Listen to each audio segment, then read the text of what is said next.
Hello, everyone. Welcome to another episode of the Pure Kino podcast. I'm your host, Kino, and I'm so excited to be joined here today by definitively the biggest YouTuber guest we've ever had on this podcast. I'm joined here by Kevin Lieber of Vsauce2. How you doing, Kevin? I'm doing really, really well.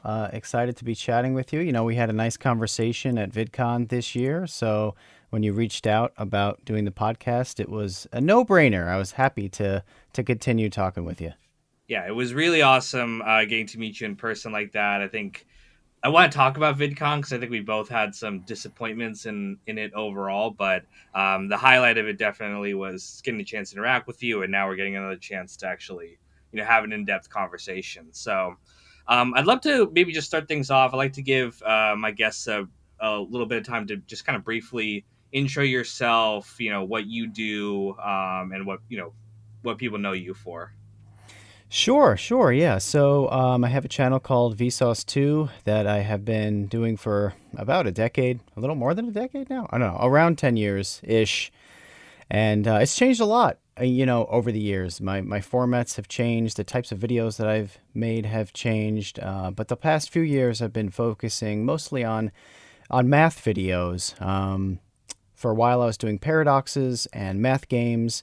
And the past year, I've actually been diving into true crime and sort of taking a mathematical look at true crime stories to try to blend real life with conceptual like mathematical ideas, to try to bridge that gap for hopefully for some people who maybe find math a little too. Everybody says math is hard. I'm no good at math. Well, I don't know if that's true. I think for the most part, people probably haven't been taught or given good examples as to how math is used in the real world. I think that's probably how I would put it. Yeah. So I've been trying to do that for about the last year or so. Yeah, I mean that's great, and I think that that's a problem with a lot of education, right? Like a lot of us go through school.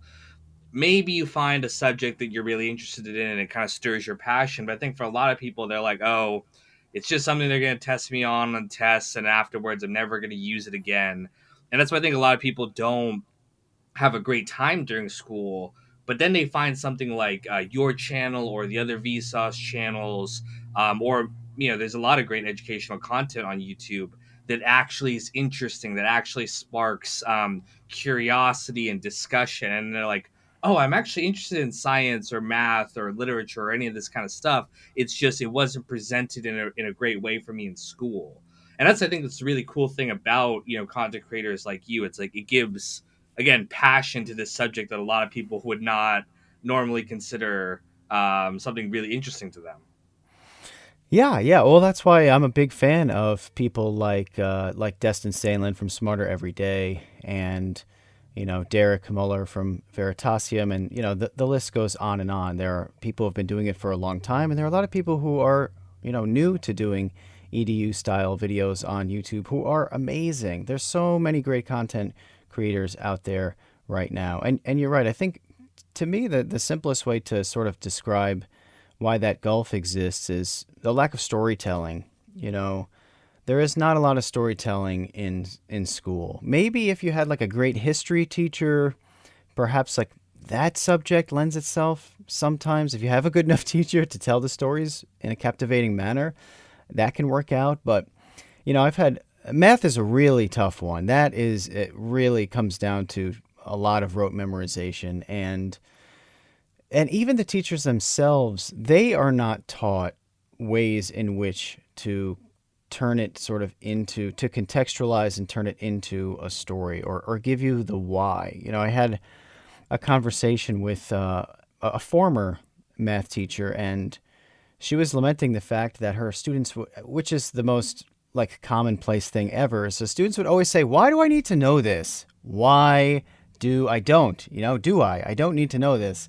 And she never had the answers. And I think that for the first time, YouTube has really allowed storytellers who understand the math to give people the reason why. Like, here is why you should understand probability because it's actually really important to your life, but no one's really explained it well before. And the mainstream media's outlets have never done a good job with math ever, ever, ever. There's like never been good math programming on TV, and there still is not. So I think that's sort of a market that YouTube is really great at filling. Yeah, I feel like that storytelling aspect is, you know, when we think of educational, content creators, like, oh, you guys are so into science, and you are, but the key thing is also to be able to package it in a really interesting way, which is a skill set that maybe not every expert in mathematics or science or any of these things could have. They're really good at their subject, but if you gave them a lecture, it's the stereotypical dry professor going, here's how you do the but that storytelling in and of itself is like the most critical skill set I think of almost any content creator. It's like it's not what you're doing, that's part of it, but it's also how you're packaging it, how you're presenting it, how you're engaging with your audience. That's the difference between this and just a recorded lecture, which could be great for some things, but again, for sparking that passion and interest, you have to kind of know how to present yourself well. Yeah, yeah, and there continues to be this sort of tension as well, which I understand between academics and like, sort of what you would call science communicators, because a lot of the times the way that science communicators will describe things is, certainly way overgeneralized and not a way in which an actual scientist would. They choose their words very, very carefully for good reason, because when it comes to actually, doing a research paper, you got to be as accurate as communication allows. When you're doing a YouTube video, it's a different audience. It's not, they're not even speaking the same language. Like, I don't know if you've ever read some of these papers, but it's like, it's dense. It's almost like reading a foreign language. So there is sort of this, one channel that I've always loved. Well, he has so many channels. Brady Haran, who does Number File, and so many. He has a lot of channels. Um, what he has been able to do is find professors and sort of just ask them questions, ask them layman questions, an average person question, and then have them sort of answer them in real time while they're explaining some sort of concept. That's a great channel that sort of blends the two things that I'm talking about because you're still getting real academics, but you have sort of this audience proxy, which is Brady, who is is much more than an audience proxy. He's a really smart guy, but he asks smart questions, and those are great videos that I think kind of marry the two sort of as best as they can be married. I think the key thing is like, having that balance of you do want to simplify things for a common audience, right? Because they don't have like the base of knowledge, majority of them, to again understand everything that's going to come out of like a scientific paper, and so simplifying it and getting them to understand the basics again, I think is a key part of learning, right? That's what school does. When you're at the beginning, they're not going to teach you every single thing, they're going to lay a foundation. But I think it's also great, and I think all the great, educational content creators, you included, make it understood that like this is a simplification of something and encourage people to if this is something you're interested in, go deeper, there's always more to learn about these topics. But it is dangerous, I think, right, when you said when you present the simple answer and then you're like, this is, people take away from it that like this is all I need to know, right, from a 10-minute Mm-hmm. YouTube video. And no, nothing in life can be explained completely by just a 10-minute YouTube video, but it can be the start and a launching board for a deeper understanding. But that's a problem with the whole internet, right? Is people will look at the headline of an article and they'll just that's they won't read it. They'll just say, "Oh, yeah, okay, America's on fire right now." That's the that's the takeaway here.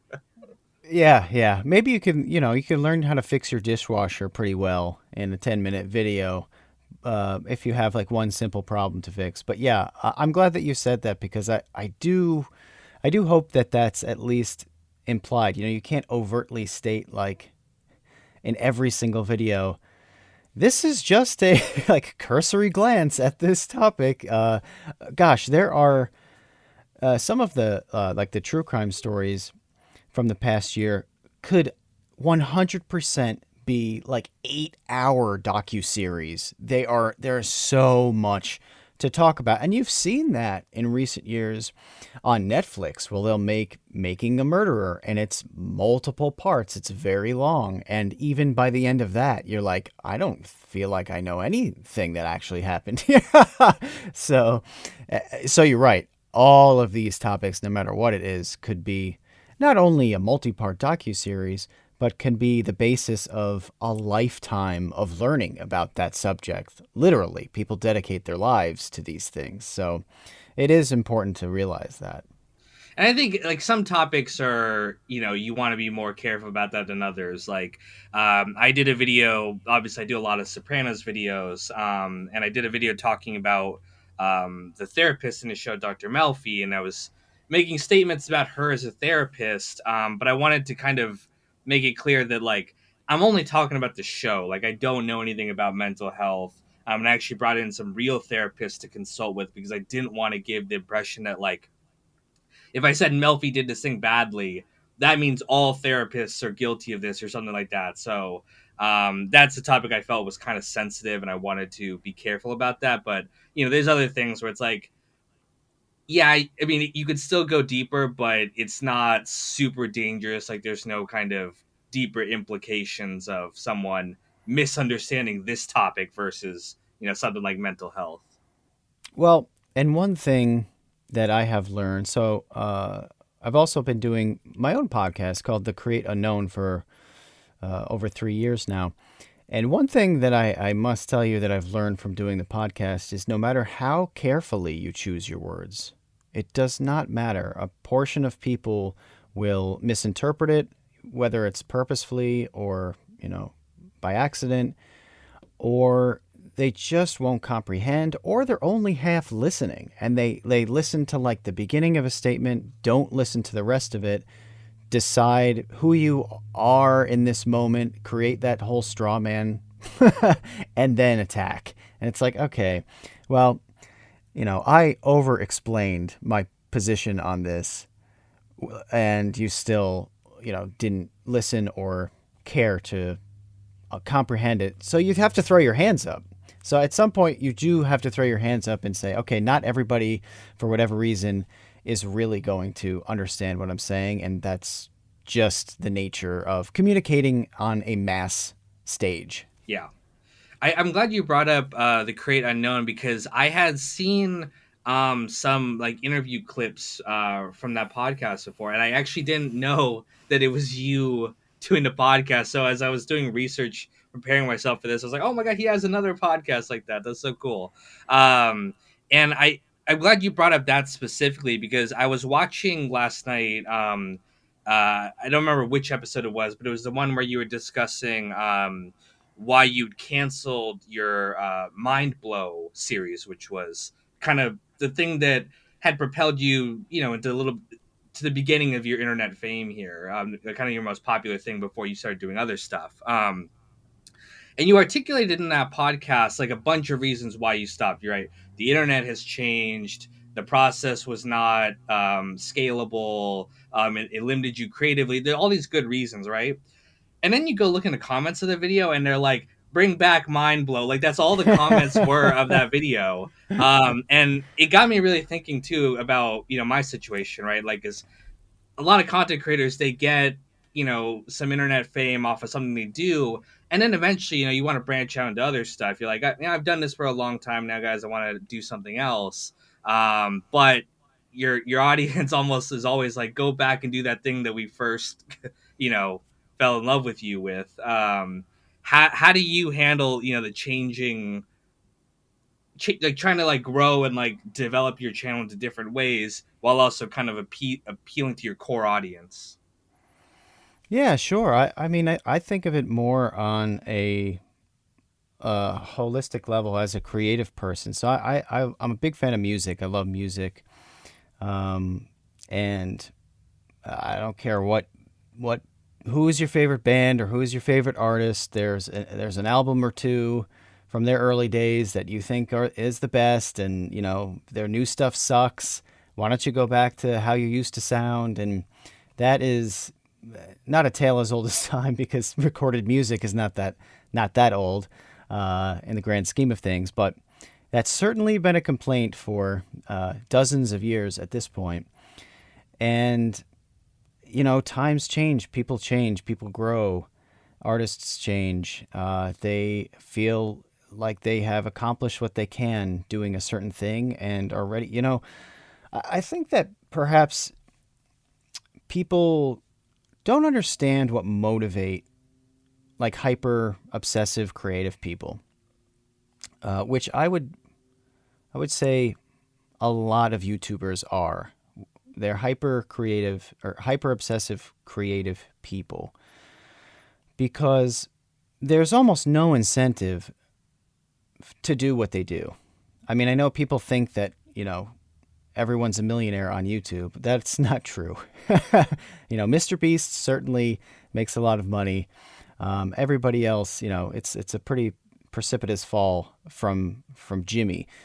So so what's left? Well, what's left is this obsessive personality where, you know, you're sort of addicted to the creative process. You're addicted to making things. You're addicted to waking up each day and going to bed each night, only really happy if something was made. If you put something out there, you're happy. There have been, like, let me tell you, I have not gone really on very many vacations. My family, like, pretty much dragged me to a vacation once that they stayed at this place for I think a couple weeks, and I like begrudgingly went for like 3 days, and I couldn't wait to get home and get back to work because you know I just get itchy, you know, not literally itchy, but like spiritually itchy if I'm not making things.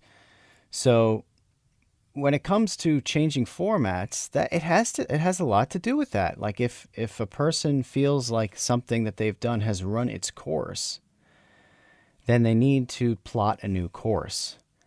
And I actually find it really interesting when creators just keep doing the same thing over and over and over again, even if it's successful.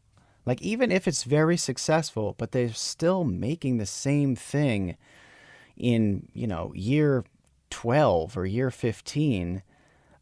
You know, God bless them. And like, this is not judgmental and in any way.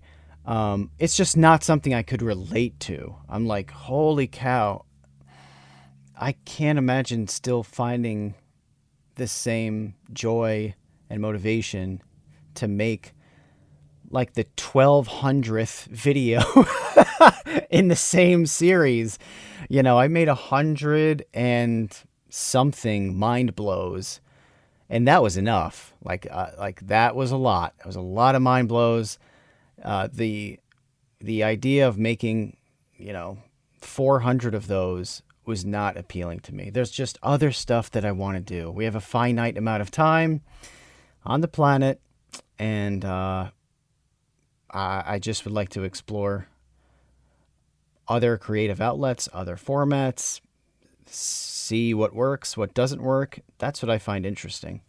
You perfectly described how I feel about the creative process too. It's like, again, people have this assumption that like it's either about money or it's about like you just want to be famous or something because you're in front of a Right. camera. And that's, for some people, sure, that's probably true. But for something like you and me, like I don't want any fame at all. Like I want the work to get out there and get into the world. But I never tell people what I do. I never tell people like, oh, I'm a YouTuber. It's like I don't want it to be me. I want it to be the stuff that I produced, making it big.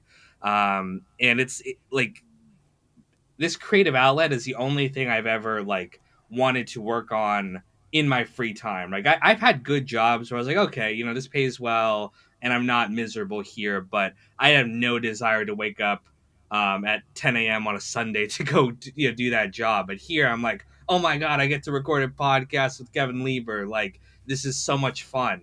Like, I mean, I just, that's the part of the process that I love so much. And again, it's like you said, it's going to change over time. It's not always going to be the same thing. I don't think it can, you know, like the internet changes. You talked about it on a podcast, right? It's like, it's not the same landscape it was 15, you know, 20 years ago.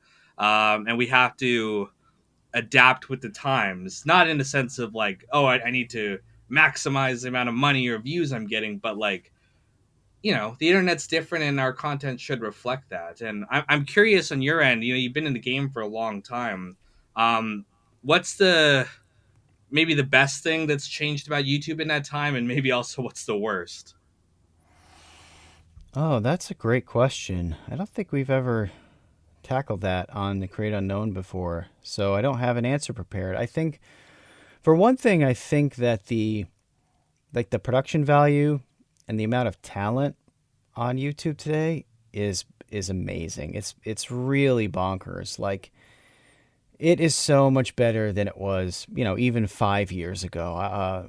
One of the panels that I did at Vidcon, I was on stage with people like Michael Reeves, William Osman, I Did a Thing, Alan Pan, um, a few others who are so they have this way of blending so many different talents.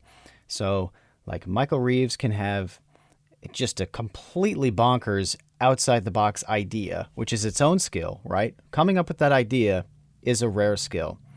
Then he has sort of the tenacity and general know-how to build a thing like a robot that performs surgery in his garage, like like building the table, coding, you know, whatever the software is going to be that will run this device. He'll know how to do that, and then on top of that, he has the video making skills and sort of the personality, the charm, and the sense of humor to make that entire process a really entertaining YouTube video from start to finish. Like, I don't know who ever quits a Michael Reeves video. As soon as I click on one of those things, I'm there till the end. That's an unreal talent stack. Like, he has so many different talents that he's putting together.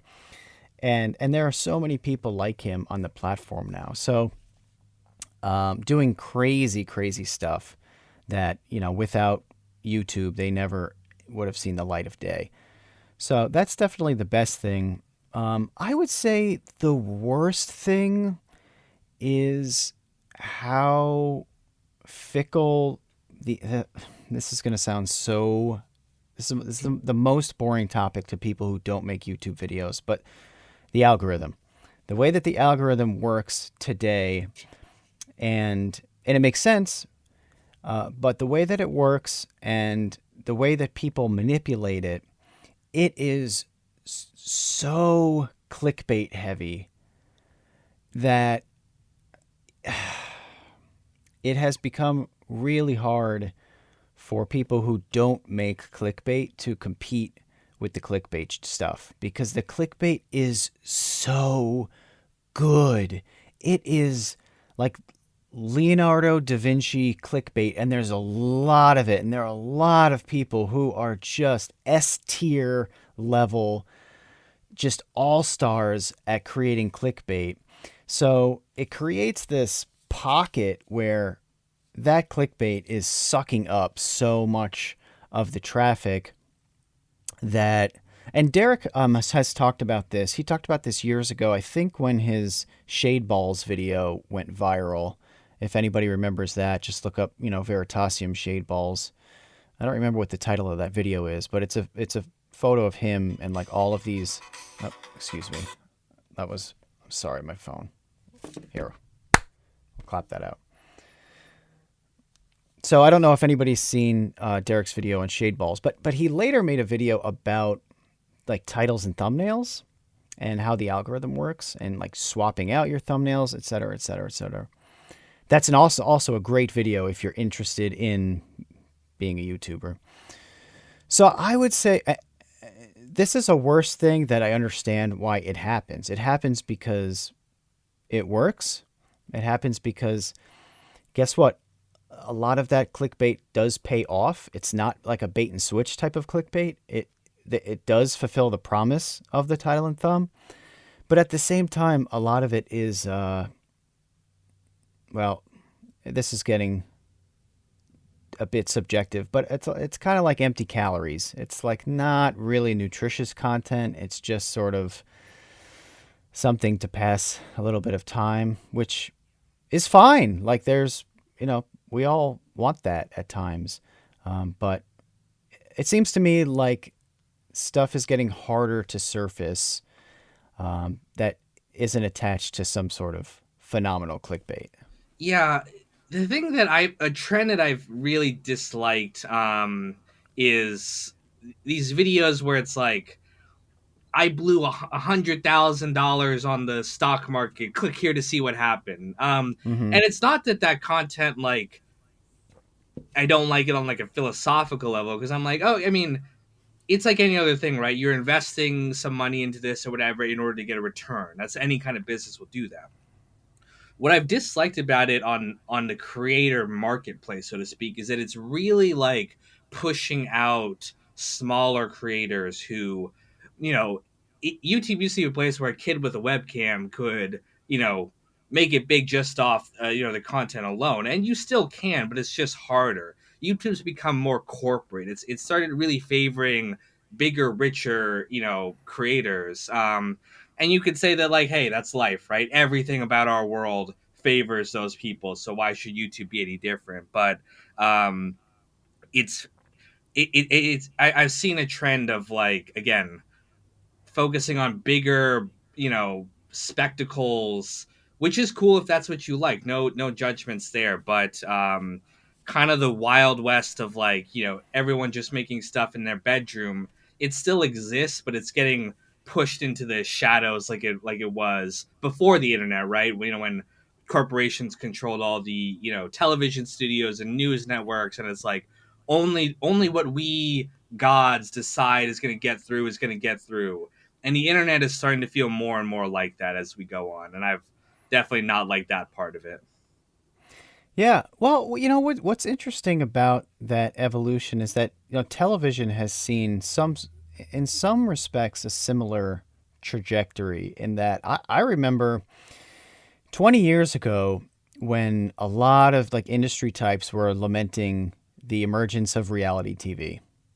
That was like a big thing where it's like, ugh, like it's all becoming these reality shows because they're so cheap to make, but people love them, and it's crap. Like it's just total pablum. It's garbage television, but it costs nothing and it gets huge ratings, so the margins are giant. Well, fast forward 20 years later, and that's pretty much what TV is. It's all game shows and like singing competitions and American Ninja or whatever that show is, like people climbing the monkey bars, like that's what TV is. But the streaming services came in and sort of filled in a gap that was creating really high quality, you know, it's TV, but they're kind of like long movies in a lot of respect. So on one hand, like regular broadcast television, yeah, it like turned into like really cheap, kind of really crappy, like not very interesting programming. But then other people in the market came along, like Netflix and now Apple TV and Amazon Prime, and they're saying like, hey, if we spend a ton of money, people will fall in love with shows like Stranger Things or whatever. So it hasn't, like, the bottom hasn't fallen out completely, but it's much different. It's much different, and I think that YouTube is similarly The bottom hasn't fallen out by any means. It's much different, but yeah, it can be harder. I think it can be harder for certainly for smaller creators. Like, gosh, I had much more actionable of advice when I would meet with smaller creators probably 5 years ago than I would today. You know, it's tougher, and there are a lot more people doing it, so there's saturation, which makes it harder. And you don't even know what platform to go into. It's like, do I want to stream? Do I want to do short form? Do I want to do video essays? Do I want to do podcasting? And all of those are extremely different. Like, you have to decide, where to put your energy. So, that's certainly a new part of the challenge that I didn't have, when I started on YouTube.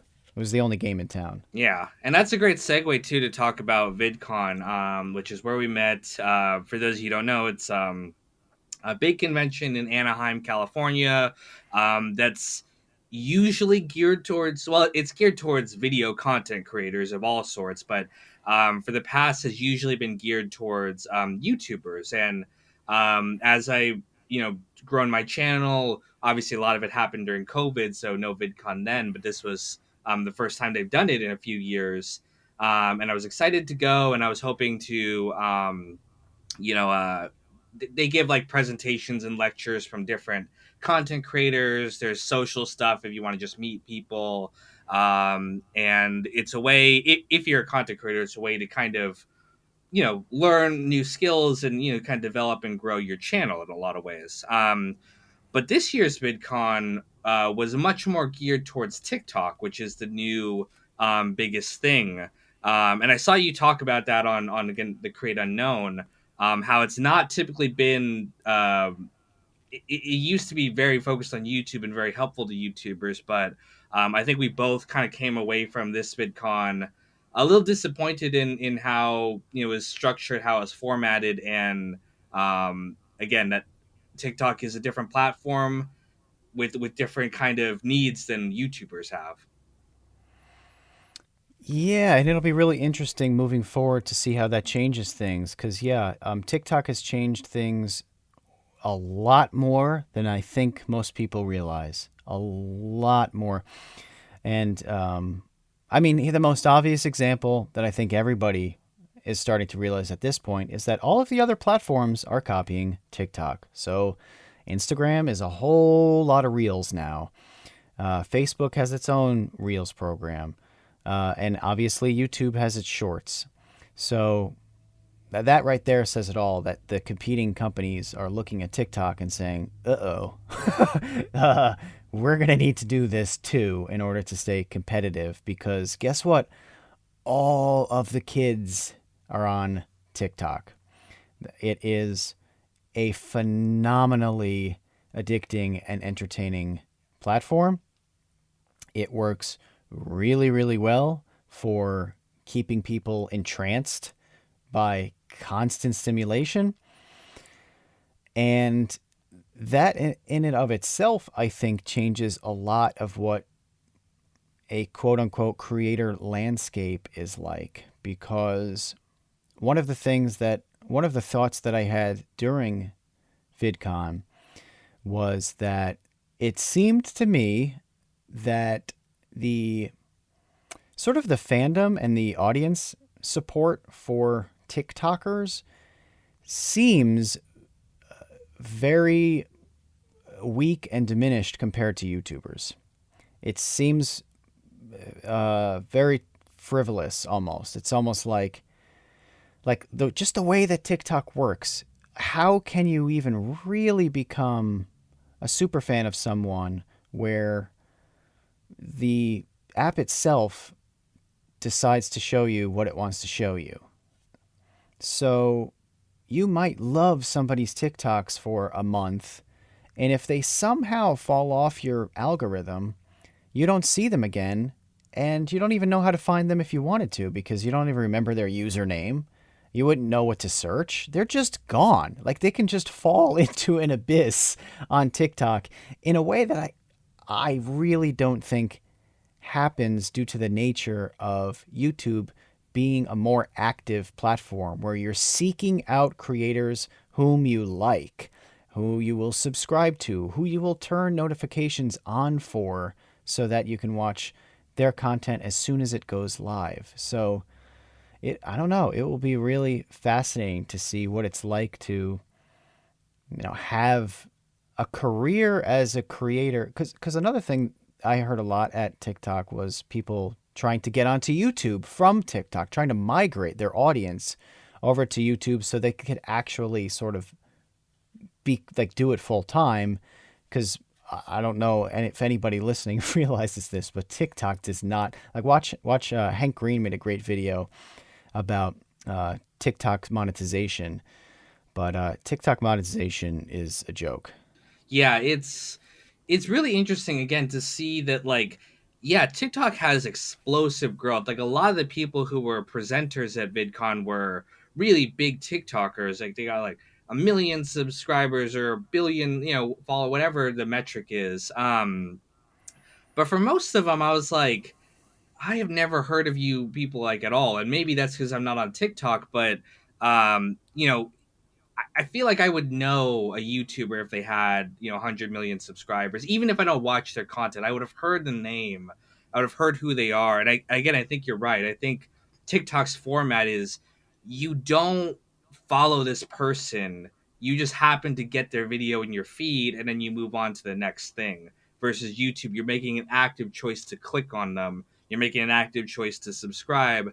I mean, there's like and follow buttons, I think, on TikTok, but it's just definitely not the same kind of engagement that you get on YouTube. And I think that reflects too on the popularity of most of the people there, because if you remember in that little meet and greet area where we were at, the biggest person who was there was, I think, a Minecraft YouTuber or Oh a Twitch yeah. streamer, which, again, a Mm-hmm. much more active kind of engagement. I never saw that kind of, oh my god, for the TikTokers. And again, maybe that's just because the platform's new. Maybe it will grow into that. Mm-hmm. But yeah, I think that, like, TikTok can be a great place to maybe get growth. But for a long term kind of sustainable career, I think you want to eventually move on to YouTube. At least right now, there might be a new platform in the future that changes it, or maybe TikTok will figure out its monetization policy. I think it's much more difficult because how do you put an ad on a 15-second video? Like, people are not gonna, maybe once in a while, but people are not gonna play an ad every time they want to watch one of those things. Well, not only that, but if you think about it, TikTok does not really need dedicated creators, just due to the nature of the platform itself. All it needs are users to like enough users to create great viral videos that everybody gets their 60 seconds of fame. So if you have, 30 million people who might not be like dedicated creators, but each one of them happens to have captured some sort of unbelievable moment with their cat, or just some like the guy drinking the ocean spray listening to Fleetwood Mac on his skateboard. Like, that was such a great viral video. That's all you need for TikTok to be a great platform that people go on, flip through, and are entertained and sucked into. You don't need people like Jack Douglas of Jack's Films, like grinding out videos, 5 days a week, or whatever Jack's upload schedule is, for 10 years to build like a dedicated audience who will then go to his live shows or, purchase his game. Like, you don't need that on TikTok. You just need it's just a numbers game. You just need a ton of people to make stuff, and eventually 0.000000001% of all of those are unbelievable videos that you have to see. Now all of a sudden you have a whole platform of just everybody's one unbelievable video, and that's it. That's all you need. That's what will sustain that. And then, of course, you have the music and dance element of it, which, gosh, it sounded to me like everybody who was at VidCon who was a TikToker makes dance videos. So, and the whole music industry is changing around TikTok as well, where they like will release songs to get popular on TikTok so that kids will dance to them, and that's how like the song gets famous enough for people to buy it or whatever. None of that has to do with being a dedicated full-time content creator. None of it. So it's just so different. Yeah, no, it's again, I don't know how much you can maybe come to learn about that person through again through a 15-30 second video. You know, I think one of the things about being a content creator is your audience kind of feels like they get to know you in some way. You know, your videos can be about the content, it's not necessarily specific to you, but they learn your idiosyncrasies, they learn your patterns of like, oh, he always makes this kind of joke, oh, he always makes this kind of edit. And that's a fun kind of thing to talk about in the comments. It's like you establish a community. And again, it's not necessarily around worshiping the creator or anything like that, but it's like, okay, we all have a shared kind of like lingo here. And that's why for a lot of the content creators I follow, I'm part of their community is just because it feels like I'm part of a group where we all kind of get each other. I think the other Mm-hmm. thing TikTok really lacks again is that kind of community aspect. Again, I haven't used it a lot, but like the comments are very hidden. They're hard to navigate. It's not really. I don't think you're really meant to like. Oh, we're gonna comment and discuss about this and talk about it a lot. Maybe you can encourage people to like, you can link to your Discord or whatever, maybe get people over there. But again, I don't think TikTok wants that. I think TikTok wants you to stay on this app, scroll to the next thing. We'll harvest your data and use it to to do all what we want Yeah. to do. Um, Yeah. and I think again, I'm not a fan of everything YouTube does. They've made a lot of very bad decisions that have hurt content creators, but it does seem that they're more invested in like this creator space of like again encouraging all these things, trying to get people to like again make being a content creator like a long term kind of thing, which at least for me that's what I want. So YouTube is the platform for me for now. Again, there might be a new platform one day, and I think having competition in the marketplace is good for it keeps YouTube on its heels, right? They just announced they're having like a music partnership in the same way that TikTok does. And they're gonna like kind of rethink their copyright system, which is the big thing that has been messing up a lot of YouTubers. So, and that's directly because they want to compete with TikTok's music space. So, Mm-hmm. Yeah. Yeah. Well, yeah. I'm glad that YouTube has the competition as well, because for a long time there was no alternative at all. So it's certainly good. But yeah, it'll be interesting to see how I mean, when you think about the traffic that YouTube gets of the content, like the full-time dedicated content creators traffic is a drop in the bucket to something like music. The majority of YouTube traffic is just people using it as a music player. But the personality behind YouTube as a platform has always been the content creators. So in that respect, they have done a good job, a commendable job, regardless of the missteps and the things that they could do better. I think um, in at least supporting it to some degree. Believe me, I have a laundry list of complaints about ways in which I think they could have done a lot more. But that's that's going to happen. well, I think that like again, YouTube is a sign of the times too that like again, most content, whether it's TV, movies, all that kind of stuff, is going to be geared more and more towards the internet. Again, the Netflixes, the Apple streaming services. It, YouTube really revolutionized the way that again content can be delivered to people. It's the same way that like a lot of young people don't want TV subscriptions at all. It comes bundled with their Mm-hmm. internet if they have it at all. It's what they want to see is Netflix, Apple, HBO, whatever, and then the rest of it's going to be YouTube because it's It's much more niche content. That's a really cool thing for me about YouTube, which is like you can have a channel like mine, which is dedicated to like a very specific genre of analyzing TV shows, like The Sopranos, Mad Men, Breaking Bad, all that kind of stuff. Versus traditional networks and stuff have to have this really mass appeal to justify the costs of it.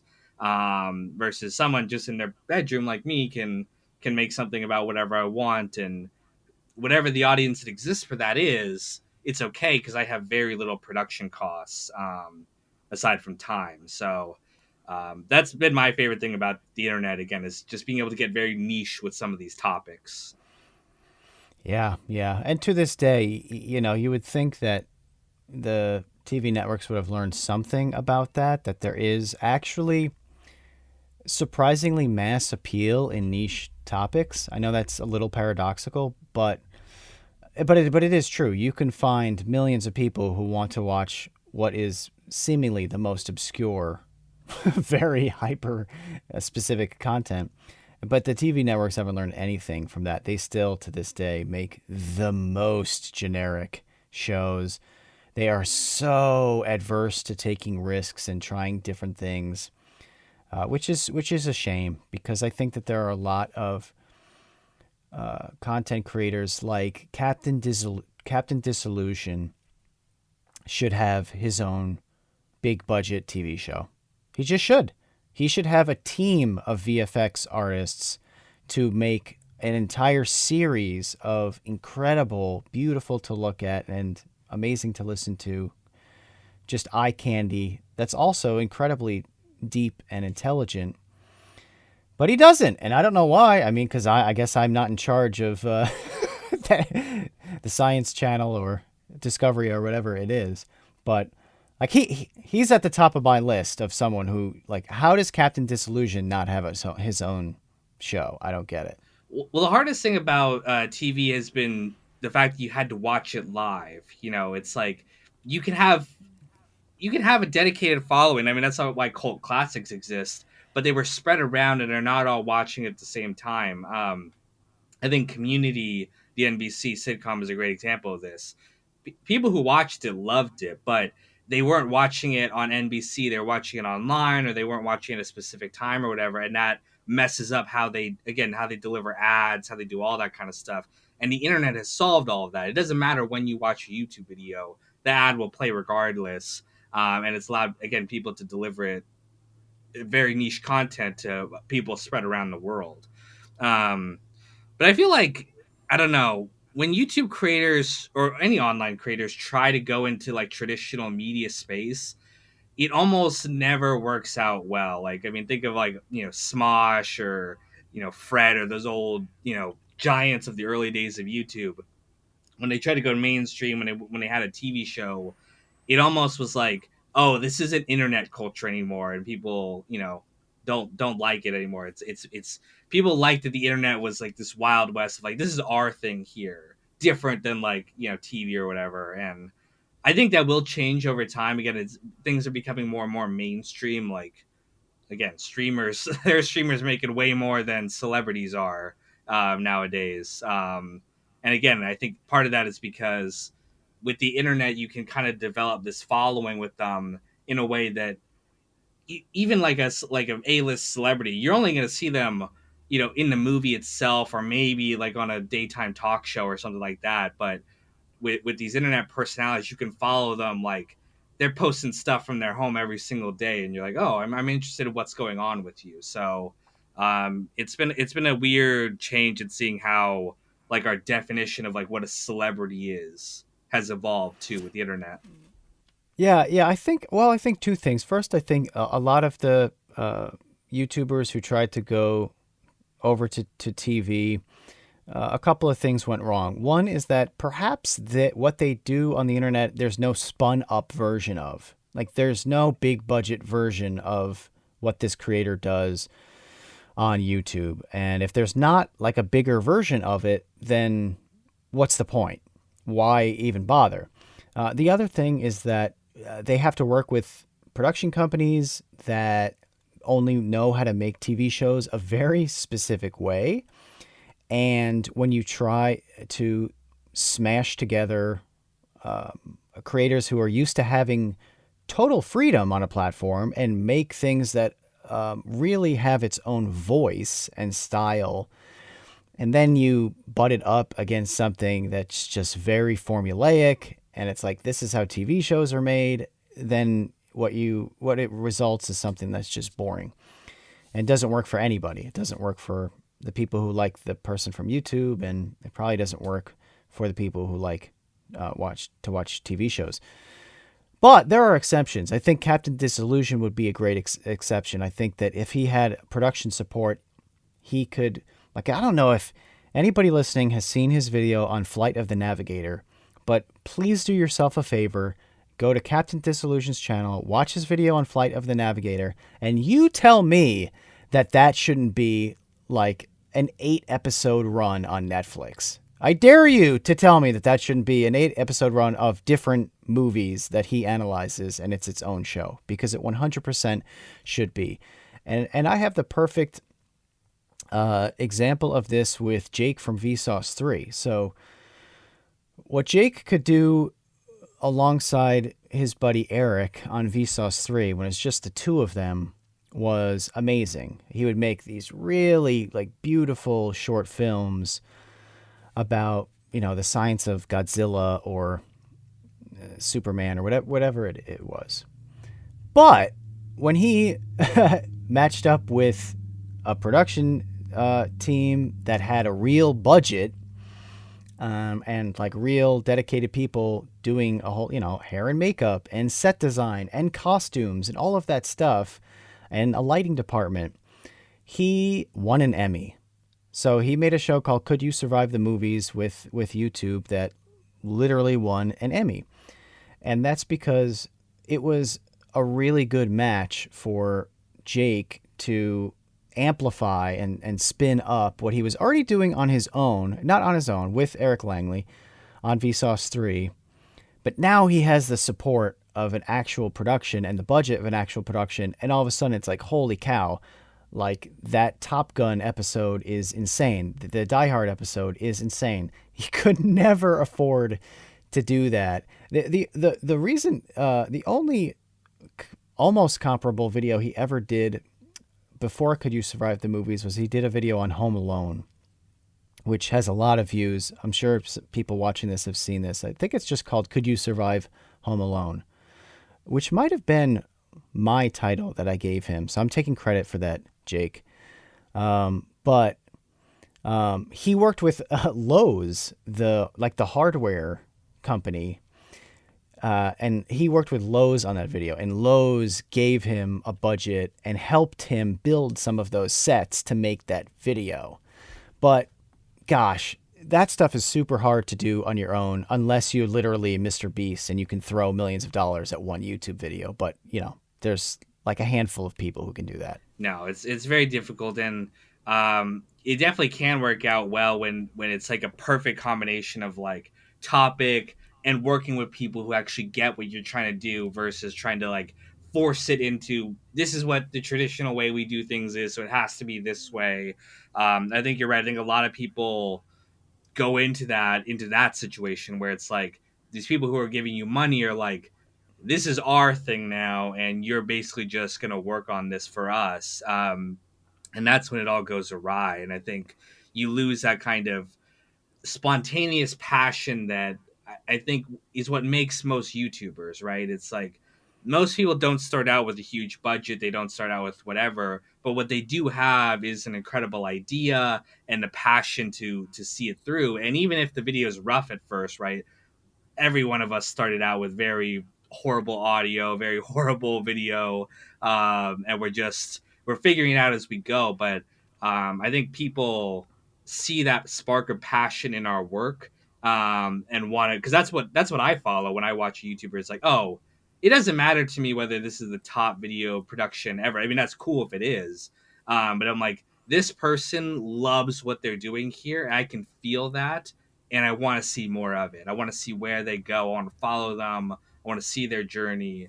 And for me, that's the magical thing about the internet, that you sometimes get in traditional media. I think there's some shows where you can see that through, but like you talked about a lot of it is just corporate crap that they're just making for a buck, and nobody really wants nobody who has other stuff going on really wants to watch that. Well, yeah, I was going to say this is just a YouTube problem. Hollywood has this problem in droves in which they don't allow directors or people, showrunners with a creative vision to lend their voice to a project. And it becomes this homogenized, piece of crap that has way too many cooks in the kitchen and it has no perspective. There's no artistry behind it. It's just cookie cutter. And I think that a lot of, especially in recent times, a lot of these Marvel movies that are coming out that nobody likes, it's like, okay, nobody likes these because there's nothing interesting about them. There's no, vision behind them. I don't know, whether or not you like James Gunn, for instance. James Gunn's superhero stuff has a voice. Like you can tell that he gets carte blanche to make it his own. Like the Guardians of the Galaxy movies are very clearly have his like raw sense of humor and silliness, and his Suicide Squad movie, same thing, and that Peacemaker show. It's like, okay, so James Gunn has the he has the ability to do what he wants, but it seems like very few people in that industry. That's why people like Better Call Saul and Breaking Bad, because Vince Gilligan is gonna do what he wants. Vince Gilligan is the guy.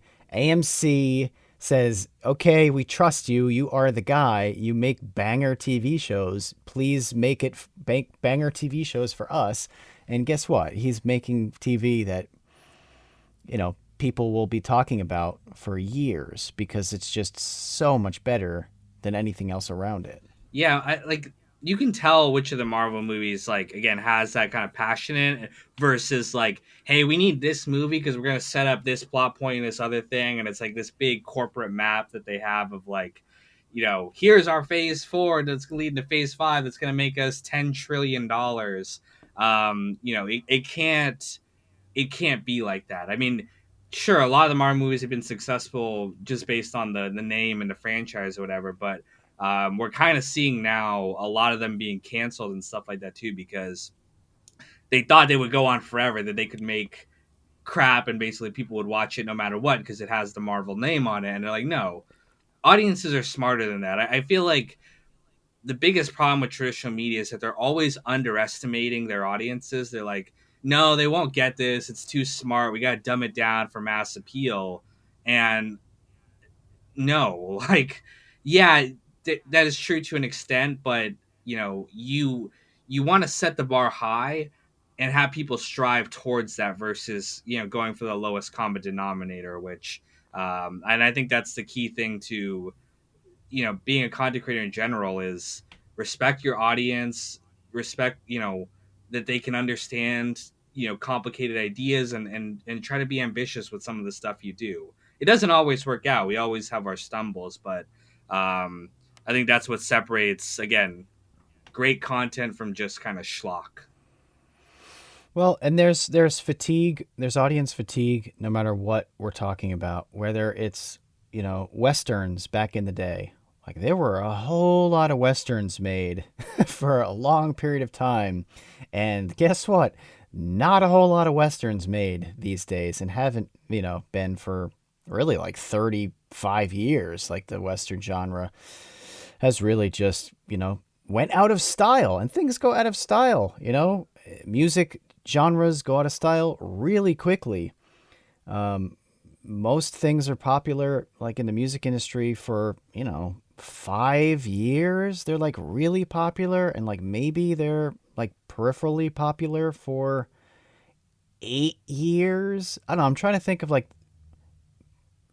disco was only popular for like 2 or 3 years. If you look that up, like the history of disco, it's like two or 3 years, and then people hated it, and disco was dead, and hair metal, grunge, whatever, new metal, all this stuff. It comes into style, it blows up, and it goes out of style really quick. So circling back to sort of the beginning ish of this podcast, we were talking about, hey, How come you didn't want to do Mind Blow anymore? It's like, for all of those reasons, things have their time and they have their place, and then they don't anymore. And that's okay. There's just like a circle of life with, and I think that we're seeing that with the superhero stuff right now. Like the stuff flopping, the stuff getting canceled, like audiences are like, okay, we get it. Unless it's a huge banger that of course everyone will go see. Everything else just kind of, whereas before everybody would watch everything, no matter what superhero movie came out, everybody would go see it. And now it's like, yeah, I'm gonna skip this one. It looks like I've skipped like 3 in a row, and I don't really miss it.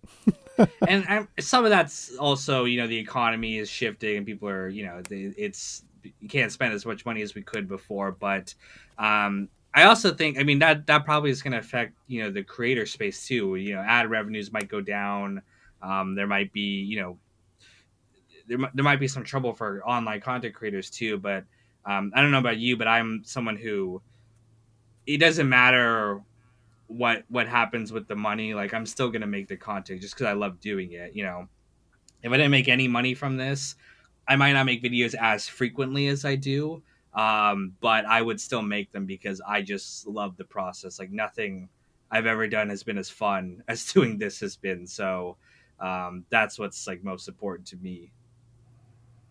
Oh yes, well you have the disease, my friend, and that's it's like one of the funny things to me when people do ask advice about starting a YouTube channel. It's like, well, first of all, do you have the disease?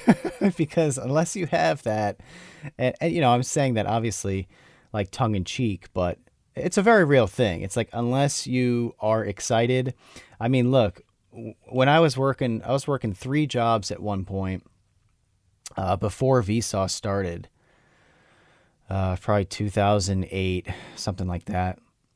So I was working 6 days a week, 3 different jobs, and my coworkers, after work, they would all go to the bar or like go to a house party, and they would all hang out after work, and I would go back to my apartment and I'd work on cartoons, I'd work on jokes, I'd work on writing stuff, I'd work on just ideas, and they all thought, rightfully so, that I was so weird.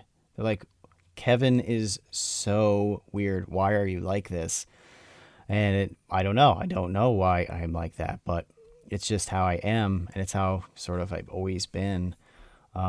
So that's what I mean when I kind of joke about the disease. It's like, if you're that type of person who, even if you're working, 80 hours a week, with those other 40 hours that you have free when you're not sleeping, if you're spending that like making something that probably no one will see, well, yeah, there's a good chance that you sort of need to do that in order to be happy. What annoys me too about that is those people who, once you actually start to get some success and you start getting viewers or money or whatever, and they're like, oh, why do you get that? Like, that you don't. It's so easy. Like, why can't I do that? And I was like, well, you weren't, putting in 1,000 hours of work before, this amounted to anything. You were laughing about it.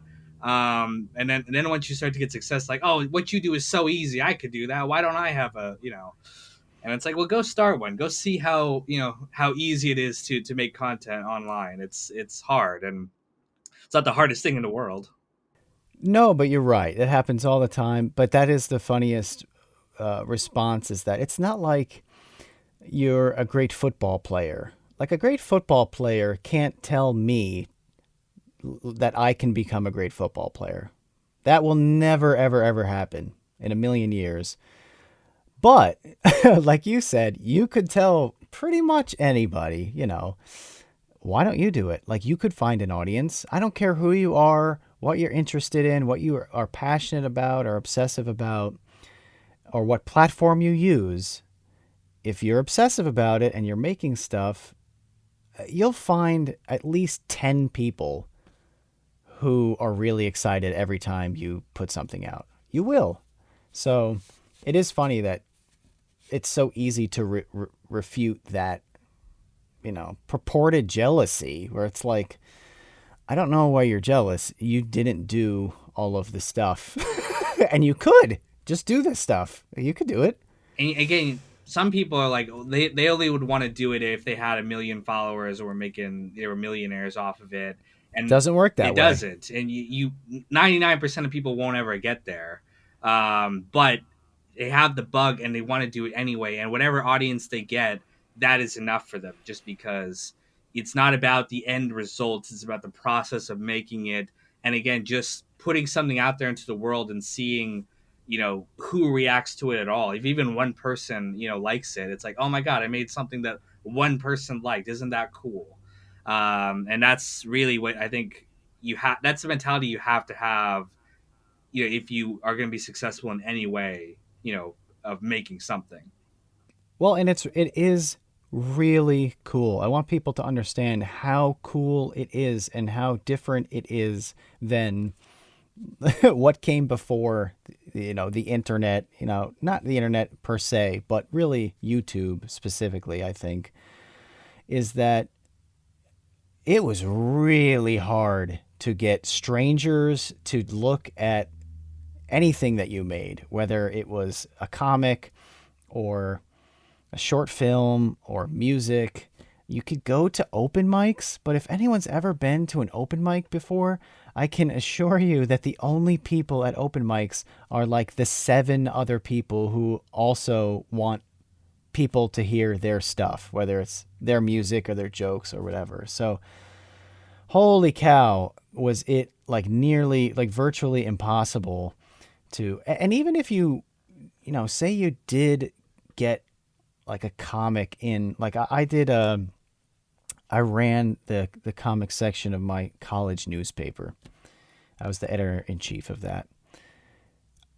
I wouldn't get any feedback on the comics that I made ever. I didn't get to. People couldn't comment or send me messages, or I wouldn't know how many people looked at it. There was no feedback mechanism whatsoever. It was, you would draw a comic, it get printed in the newspaper, and then the newspaper gets piled up around the campus, and people will look at it while they're eating lunch, and that's it. And that's, but even that was enough. I made hundreds of comics over the course of 3 years, while I was in college, without any feedback mechanism at all. There was no praise. There was no ego. It was just like, I have to trust that somebody will like this. Like, that's kind of an insane leap to make when you think about it now, when we have so many feedback, like instant, like gratification feedback mechanisms because of the internet. But back then it was just like a hope and a prayer that somebody liked the thing that you made. And it's also like working out, right? It's like repetition. Like it when you're first doing it, it hurts. Like you're like when you're trying to make something, you're like, oh, this sucks. I don't know what I'm doing. It's the same way as working out. The first time you try to lift that dumbbell, like I could barely do it.